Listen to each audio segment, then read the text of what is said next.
ইতালির ভেনিস থেকে ভোরবেলা রওনা দিয়ে আমরা এসে পৌঁছাই ইতালির মিলানো স্টেশনে। সেখান থেকে রওনা দিই সুইজারল্যান্ডের লুগানোর পথে।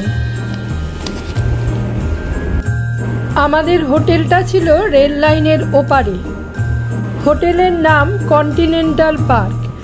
ব্যালকানি থেকে লুগানো লেকের ভিউ এক কথায় অসাধারণ। হোটেলটা ছিল খুব সুন্দর, বিশেষ করে ডাইনিং হল থেকে ভিউটা দারুণ। এখানে ব্রেকফাস্ট ছিল কমপ্লিমেন্টারি। আমরা চলে এসেছি লুগানোর ডাউনটাউনে এই ধরনের সিটি ট্রেন চড়ব বলে।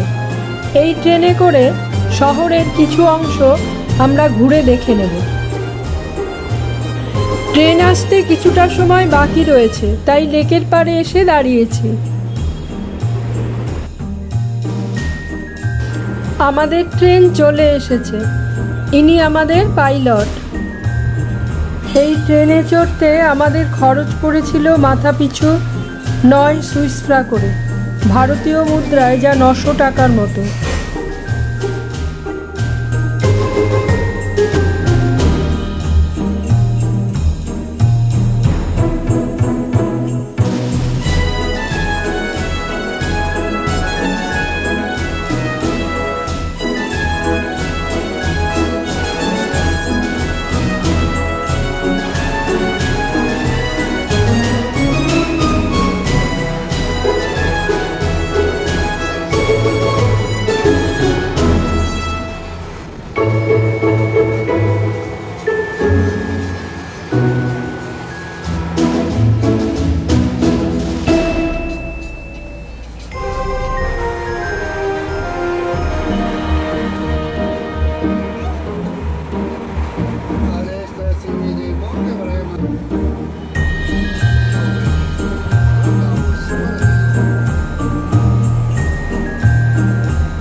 আমার পরবর্তী শর্ট ভিডিওতে থাকবে লুগানো থেকে বার্নিনা এক্সপ্রেস বাসে করে টিরানো যাবার অভিজ্ঞতা এবং সেখান থেকে world heritage train Bernina express করে সেন্ট মরিস পৌঁছানোর অভিজ্ঞতা।